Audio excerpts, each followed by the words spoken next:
फैबाय थानाय लक्ष्मी फुजानि आङो साफ्रोमनोबो गाहाम हामलायनाय जासिग्रोबाय।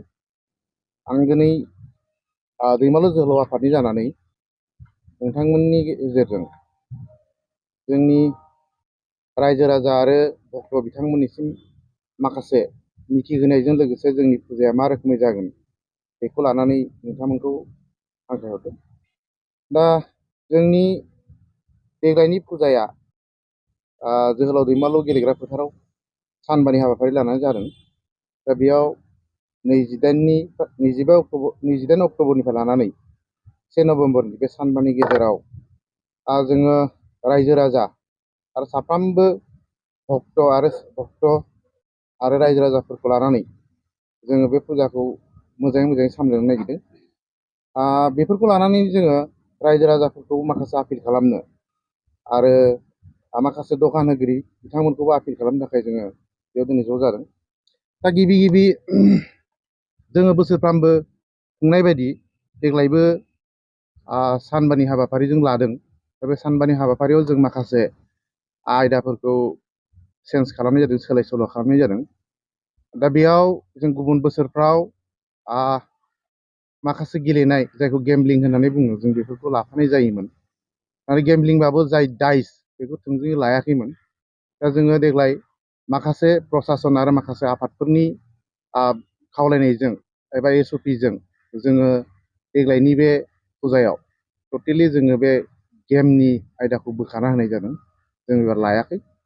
दा बिनिखायनो जोङो रायजो राजाफोरखौबो खावलायगोन जाहाथे जोंनि बे फुजायाव साफ्रोमबो आब्रुथि गोनाङै जोंनि बे फुजाखौ खुंलांनायाव हेफाजाब मोनगोन होननानै। दा जोङो बिनि थाखायनो प्रसासननि जिनिखि SOP बिनि अनगायैबो जोंनि आफादनिफ्राय जों माखासे सानलाय हलाय माबोरैबा मोजां जागोन बेखौ जों सानलायदों।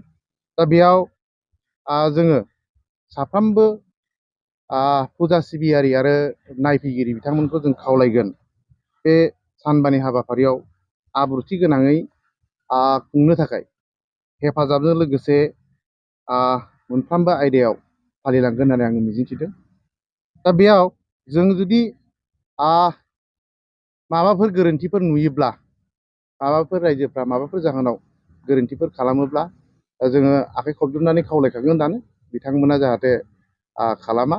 आरो जुदि खालामथारोब्ला बिथांमोनखौ जोंनि आफादनि जेनोखि नेमजों बिथांमोनखौ गोख्रोङै एक्सन लानाय जागोन। लोगोसे जोंनि बे फुजाया फुजाथिलियाव एबा जोंनि फुजानि सोरगिदिं माखासे गाज्रि मुवा, फेग्रा मुवाफोरखौ जोङो जोंनि आफादनिफ्राय बादा होनाय जादों।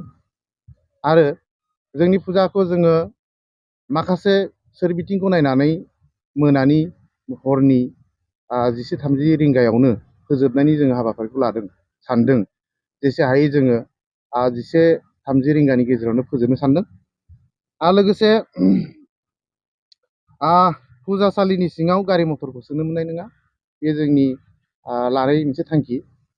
आरो जाय बिथांमोना गारि लानानै फैगोन बा साइकेल लानानै फैगोन, मटर साइकेल लानानै फैगोन, बिथांमोना गावबा गाव गारिखौ गावबा गावनि रिक्सायाव लानांगोन, दोननांगोन। आरो माबाफोर गोमायोब्ला बा खहा जायोब्ला बेयाव फुजा सामलाय आफादा खुनु दायनिगिरि जानाय नङा, बेखौबो जोङो बुंखानाय थाबाय। लोगोसे जोङो गुबुन बोसोराव जों 12 बाजिसिम गोसा दावराव दामनाय देनायखौ जों होयोमोन। नाथाय देग्लाय सरकारनि SOP लोगोसे जायगानि थासारिखौ नायनानै जोङो जेसे हागौ 10 रिंगानि गेजेराव, हरनि 10 रिंगानि गेजेरावनो फोजोबनो सानदों। दा जोंनि जिनिखि जों आपिल खालामदों रायजो राजाखौ आङो हेफाजाब होगोन, गनायना लागोन, बेखौ आं मिजिंथिदों जोंनि आफादनिफ्राय।